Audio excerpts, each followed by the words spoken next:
साथ हैं श्रीमान अटल लुलू जी, हमारे एडिशनल चीफ सेक्रेटरी,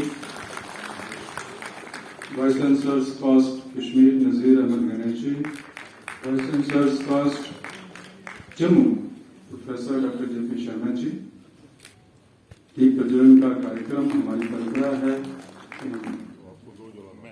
रोशनी का, प्रकाश का मानते हैं, हमारे सबके जीवन में प्रकाश हो। इस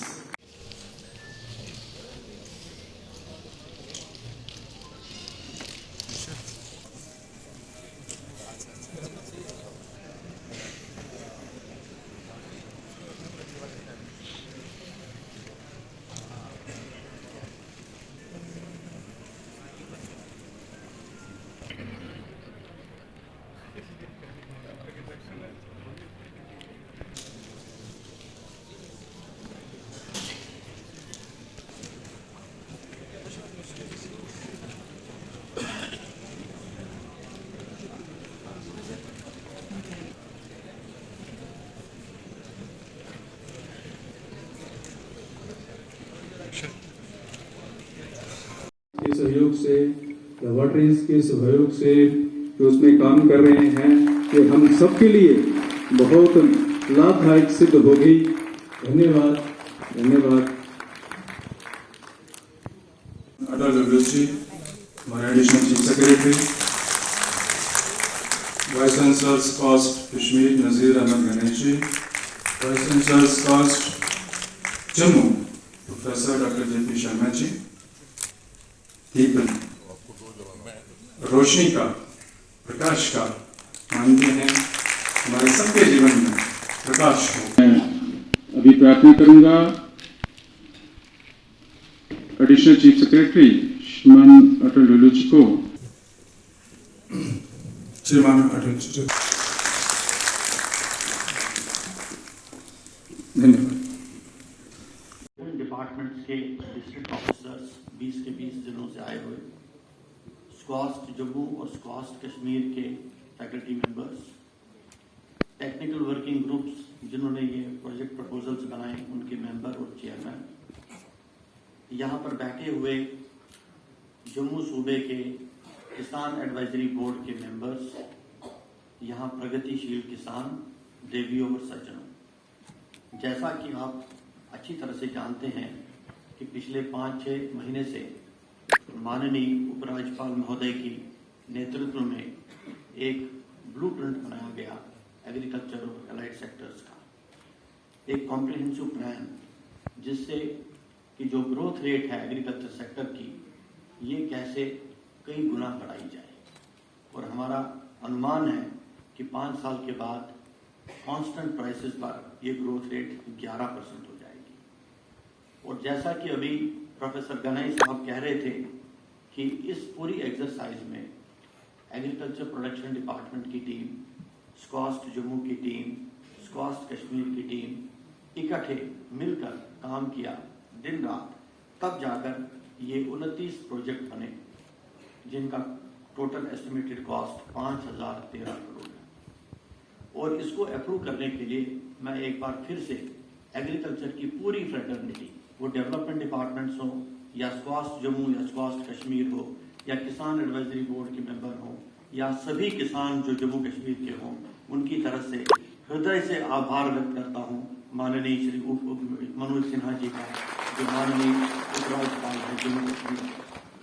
उनके ब्लेसिंग्स और उनके सपोर्ट की वजह के बगैर ये मुमकिन ही नहीं था कि इतना बड़ा प्रोजेक्ट हम इतने कम समय में बना पाते और अप्रूव कर पाते।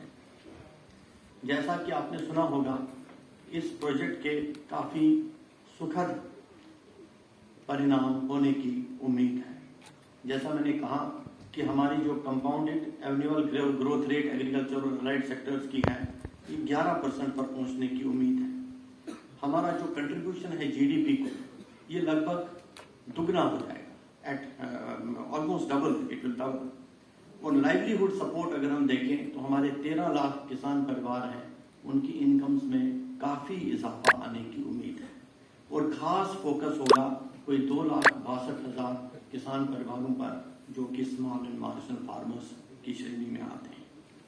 इससे कोई 2,87,000 युवाओं को रोजगार के मौके पैदा होंगे और लगभग 2.5 लाख युवाओं को हम स्किल डेवलपमेंट में ला सकते हैं एग्रीकल्चर और अलाइड सेक्टर्स में।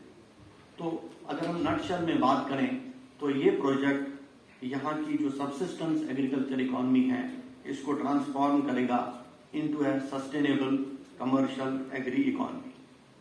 अभी तक हमने क्या हासिल किया?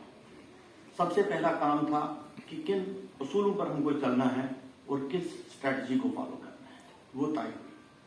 फिर हमने प्रोजेक्ट्स को कंसीव किया, फिर हमने डीपीआर बनाए, डीपीआर की वेटिंग हुई, उनको एपेक्स कमेटी ने क्लियर किया, उन सारे डीपीआर के गाइडलाइंस भी बन गए और फिर इनका एक इम्प्लीमेंटेशन फ्रेमवर्क भी बन गया और हर प्रोजेक्ट का जो मॉनिटरेबल इंडिकेटर्स हैं कि क्या क्या चीजें इससे एक्सपेक्टेड हैं प्रोजेक्ट से, वो भी बनाई गई और हर प्रोजेक्ट का वर्क चार्ट भी बनाया।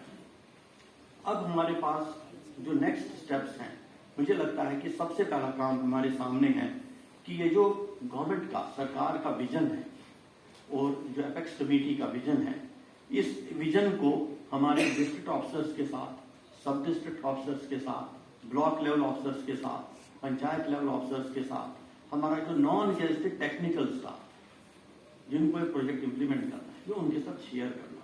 उनको मालूम होना चाहिए कि उनसे हम क्या एक्सपेक्ट करते हैं और इस प्रोजेक्ट के क्या लाइकली इम्पैक्ट्स हैं, क्योंकि वो अलग अलग 29 में से किसी न किसी प्रोजेक्ट के साथ वाबस्ता होंगे। इनकी गाइडलाइंस क्या है? तो in a nutshell if we say we have to create a large empowered self-driven team which will deliver this vision। तो इसलिए विजन समझाना और उनको इसका भागीदार बनाना बहुत जरूरी है। इसीलिए एक mega orientation and training programme शुरू किया जा रहा है 3 लेवल्स में। जो सबसे पहला लेवल है यूटी लेवल, वो ये 3 दिन का जो कार्यक्रम हो रहा है 6, 7 और 8 जनवरी को, जिसमें डिस्ट्रिक्ट ऑफिसर्स को बुलाया गया है। स्क्वाश जम्मू और स्क्वाश फैकल्टी कश्मीर की फैकल्टी मेंबर्स और रिसोर्स पर्संस हैं जो आगे जाकर ट्रेनिंग हमारे जूनियर ऑफिसर्स को देंगे। इन 3 दिन में प्रोजेक्ट वाइज सेशंस होंगे और एक क्लियर पिक्चर आपके साथ शेयर की जाएगी कि प्रोजेक्ट है क्या, हम क्या एक्सपेक्ट करते हैं प्रोजेक्ट से। और दुनिया में ज्यादातर लोग रेड फील्ड की परिभाषा को मानते हैं, जिन्होंने किसानों के बारे में कभी कहा था कि किसान वह छोटा उत्पादन करता है जो केवल अपने उपयोग के लिए उत्पादन करता है।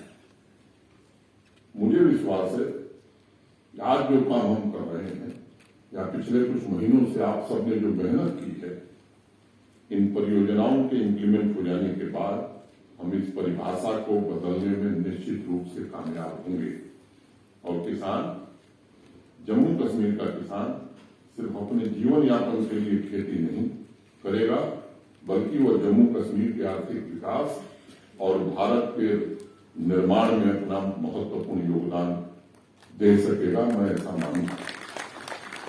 मित्रों, इन सभी प्रोजेक्ट्स को लुलू साहब ने बताया, व्यक्तिगत रूप से मैं क्रांतिकारी मानता हूं, क्योंकि वेस्टेज कम करने की व्यवस्था के साथ infrastructure development, crop production diversification, land तथा water management, animal husbandry, fisheries, credit access, mechanisation जैसे मुद्दों को एड्रेस करने का साहसिक कदम उठाया गया है और मुझे नहीं लगता है कि कोई एक छोटा बिंदु छूटा है जो एग्रीकल्चर और अलाइड सेक्टर से संबंधित हो। मैं समझता हूं कि जम्मू कश्मीर देश का ये पहला क्षेत्र है जहां इस तरह के रिफॉर्म का प्रयास किया जा रहा है। आज हमारा किसान देश में अच्छी कमाई करने वाले किसानों में शामिल है। हमारे सामने चुनौती है कि इस कमाई को कैसे अस्थायी बनाया जाए, प्रतिवर्ष कैसे वृद्धि हो सके, ताकि नौकरी पेशा करने वाले लोगों की तरह किसान का भी जीवन सुरक्षित हो और वो निश्चिंत होकर के अपने गांव में रह सके। नए एग्री बिजनेस इंटरप्राइज शुरू हो, युवाओं को इस एग्री तथा अलाइड सेक्टर्स में रोजगार मिले और हाशिए पर, जिसका जिक्र भी मेरे पूर्व गुरु साहब ने किया, हाशिए पर जीवन यापन कर रहे 2,62,000 किसानों के जीवन में बड़े परिवर्तन का आगाज करते हुए कम वाटर इंसेंटिव और हाई वैल्यू क्रॉप विजन को इम्प्लीमेंट करना तथा खेती में स्थायित्व लाने की आप सभी पर बड़ी भारी जिम्मेदारी आ गई।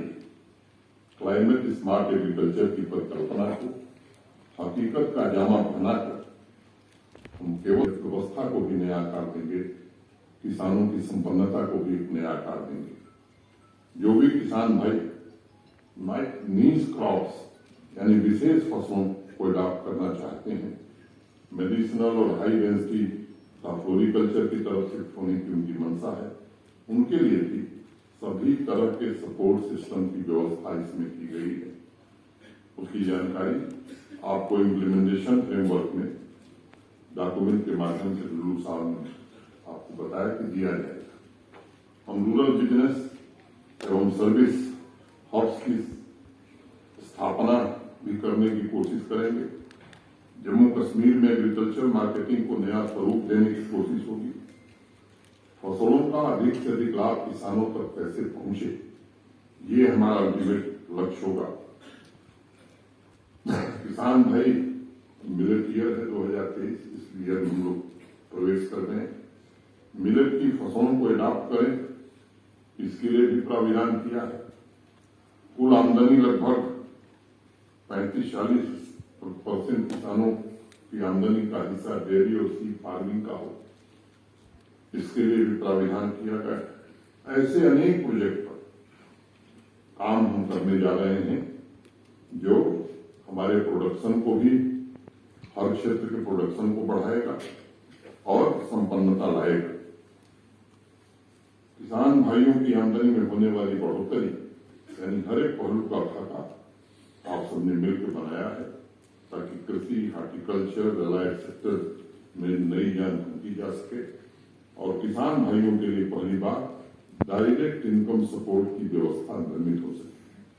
मुझे यकीन है कि इन सभी प्रोजेक्ट से जुड़े आइडियाज के ट्रांसमिशन, जरूरी इंटरवेंशन तथा हॉलिस्टिक एग्रीकल्चर डेवलपमेंट प्लान के इम्प्लीमेंटेशन के लिए प्रोजेक्ट्स के इम्प्लीमेंटेशन की ट्रेनिंग आज से शुरू हो रही है।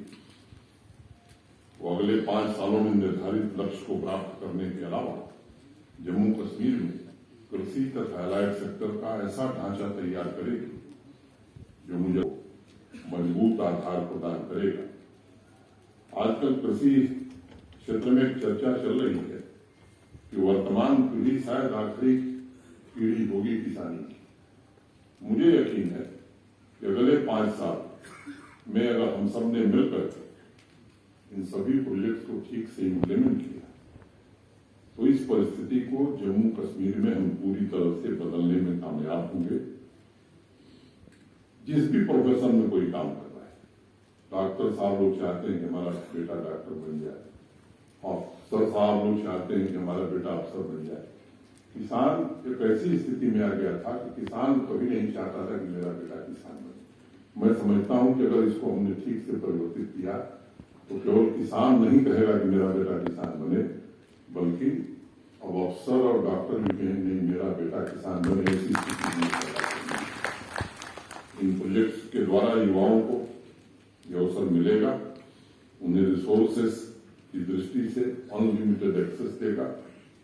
इन प्रोजेक्ट्स के माध्यम से स्मॉल और मार्जिनल फार्मर्स के लिए सिक्योर इकोसिस्टम निर्मित करना भी हमारा लक्ष्य है। सभी प्रोजेक्ट्स में इस बात का ध्यान रखा गया है कि एक्सटर्नल इनपुट पर किसान भाइयों की निर्भरता को आत्मनिर्भरता में हम कैसे परिवर्तित करें। इन प्रोजेक्ट्स ने 2 क्रॉप पर किसान भाइयों की निर्भरता को खत्म करने का भी रोड मैप बनाया है। इन प्रोजेक्ट्स के माध्यम से हमने डाइवर्सिफिकेशन पर भी विशेष ध्यान दिया है, ताकि वर्तमान एवं भविष्य में एग्रीकल्चर को कैसे सस्टेनेबल बनाया जा सके। कुछ दिन पहले एक कार्यक्रम के दौरान मैंने एक सवाल किया था कि आज 60% से ज्यादा कृषि योग्य भूमि पर हम पैडी की खेती कर रहे हैं, लेकिन क्या यह भविष्य में सस्टेनेबल होगा?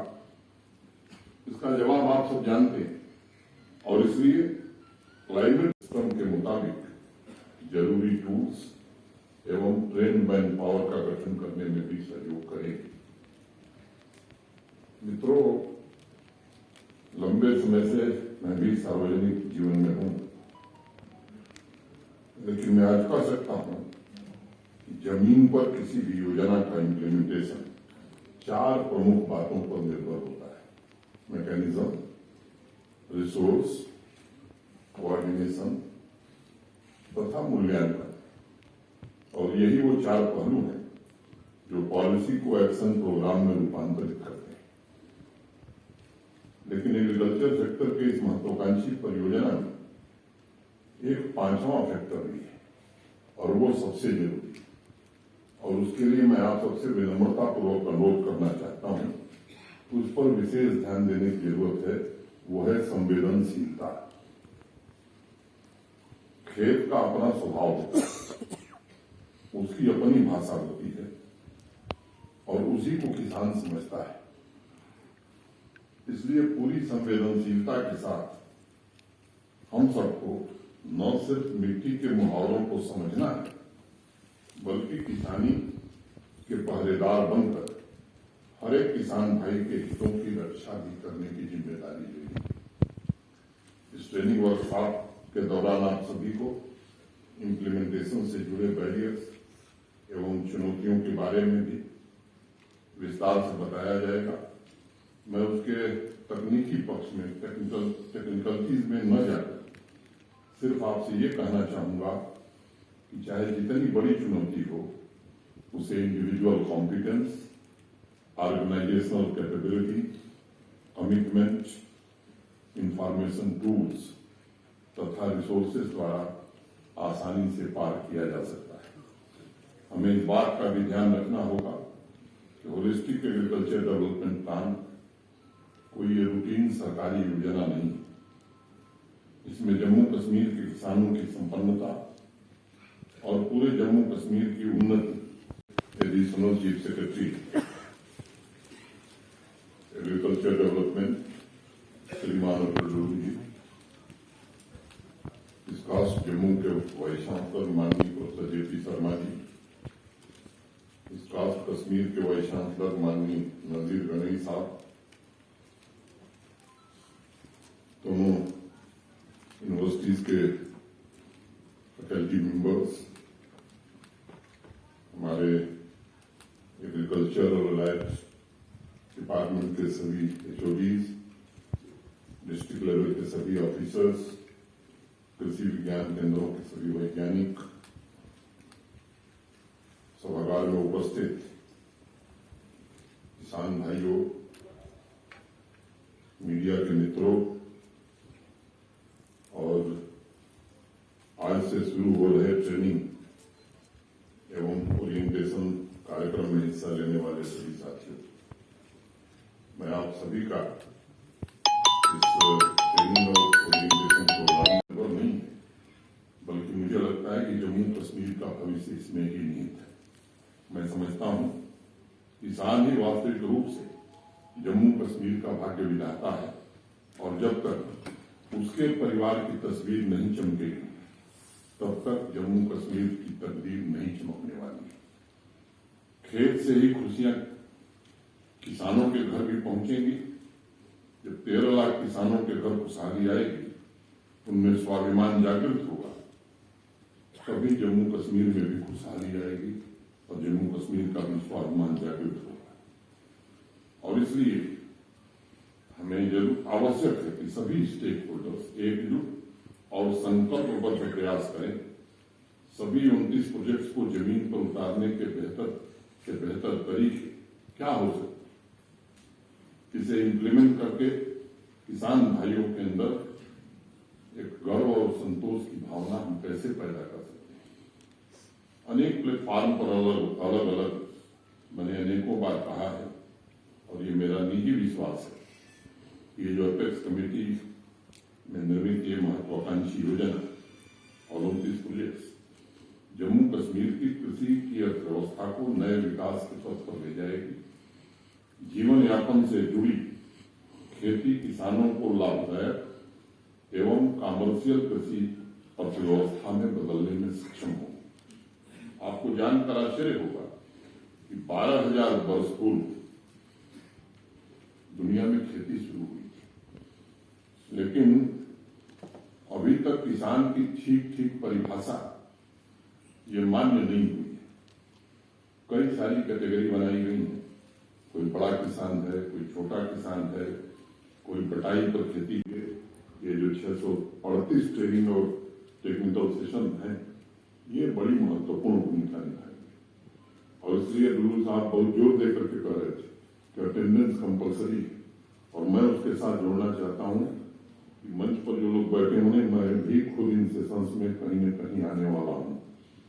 मुझे लगता है कि ये हम सबका संकल्प है, मैं भी उसमें शामिल हूं। इसलिए आप सबसे मेरी विनम्रता पूर्वक ये प्रार्थना है कि केवल जम्मू श्रीनगर नहीं, डिस्ट्रिक्ट में भी जो हम कार्यक्रम करने जा रहे हैं उसे भी उतनी ही शिद्दत से, उतनी प्रतिबद्धता से करें, क्योंकि असली लोग वही होंगे जो किसान तक पहुंचेंगे, जो नीचे जमीन पर कार्यक्रम को हमारे उतारेंगे। इसलिए मैं आप सबसे निवेदन करूंगा, और जो बात डुल्लू साहब ने कही कि जिनके लिए हम काम कर रहे हैं उनको कैसे हम अधिक से अधिक जोड़ सकें। अनपढ़ है कई किसान भाई, उनको समझाना ये हमारी नैतिक जिम्मेदारी है। इससे क्या फायदा होने वाला है, जब उनको ये बात समझ में आएगी तो मैं पूरी तरह से आश्वस्त हूं कि वो हमसे भी आगे बढ़ करके इस कार्यक्रम में भाग लेंगे। मैं एक और बात कहूंगा, हर जिले का अनुभव दूसरे जिले से भिन्न होता है, इसलिए जिले के अधिकारियों को किसानों और नीतियों के बीच समीक्षक के रूप में भी अपना रोल निभाना होगा। मैं उम्मीद करता हूं इन प्रोजेक्ट्स के इम्प्लीमेंटेशन में सभी कार्यक्रमों का उपयोगी मूल्यांकन होगा। हर जिले के अनुभव के आधार पर आवश्यक इंटरवेंशन किए जाएंगे। पूरी प्रक्रिया में निचले स्तर से लेकर ऊपरी स्तर तक, यानी और विश्वविद्यालयों में परस्पर संपर्क एवं जो कोऑर्डिनेशन आज दिख रहा है, इससे भी बेहतर कोऑर्डिनेशन दिखेगा। मैं आप सभी की सफलता तथा इन प्रोजेक्ट्स के सफल इम्प्लीमेंटेशन ईश्वर से प्रार्थना करता हूं, और मुझे पूरा भरोसा है जो पिछले 4-5 महीने में हमने देखा है, जो उत्साह आप में है, जिस तरह का जोश आप में है, जिस तरह का जज्बा और जुनून है, मैं आश्वस्त हूं कि निश्चित रूप से आप सबको सफलता मिलेगी। और वो हमारे यहाँ कहावत है कि लड़े सिपाही नाम सरदार का, तो काम तो सब आप लोग कर रहे हैं, उसी में एलजी साहब भी आ जा रहे हैं। इतनी बात है, मैं इतनी बात करके आप सबको बहुत बहुत धन्यवाद देते हुए अपनी बात पूरी करता हूँ। जय हिंद। क्रियान्वयन के लिए 29 प्रोजेक्ट बनाने की रूपरेखा, ये आपके संकल्प शक्ति, जम्मू कश्मीर की गति, और मैं समझता हूं कि सबकी सामूहिकता के कारण संभव हो सका है, और ये निश्चित रूप से प्रशंसनीय है। एडमिनिस्ट्रेटिव अप्रूवल के चंद हफ्ते के भीतर ट्रेनिंग प्रोग्राम का मॉड्यूल भी तैयार करना, फिर उस पर प्रभावी कार्रवाई और उसे आगे बढ़ाने की पूरी रूपरेखा, ये आपकी प्रतिबद्धता को दर्शाता है। मैं आप सभी को, विशेष रूप से डुल्लू साहब को, प्रोफेसर शर्मा को, प्रोफेसर समीर को, और इस अभियान से जुड़े सभी लोगों को हृदय से साधुवाद देता हूं।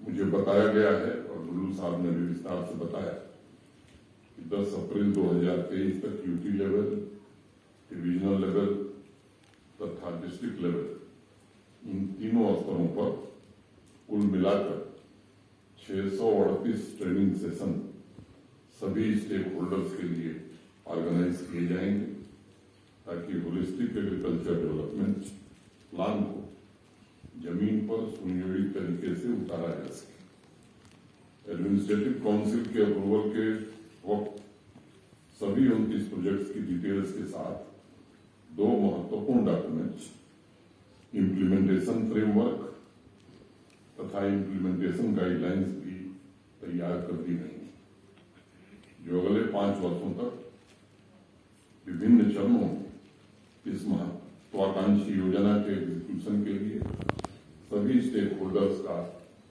मार्गदर्शन करेंगे। हमने अक्सर देखा है कि कई बार पॉलिसीज बनती हैं, नई योजनाएं तैयार की जाती हैं, लेकिन उनका इम्प्लीमेंटेशन उस तरीके से नहीं होता है जैसी अपेक्षा रहती है। और इसलिए होलिस्टिक एग्रीकल्चर डेवलपमेंट प्लान बनाते समय एपेक्स कमेटी ने भी और हमारे एग्रीकल्चर एलाइड डिपार्टमेंट की पूरी टीम ने, हमारी दोनों यूनिवर्सिटीज ने हर एक प्रोजेक्ट का एक फ्रेमवर्क और गाइडलाइन तैयार की, जो संबंधित प्रोजेक्ट के हर एक स्टेज के उपयुक्त इम्प्लीमेंटेशन एक्टिविटीज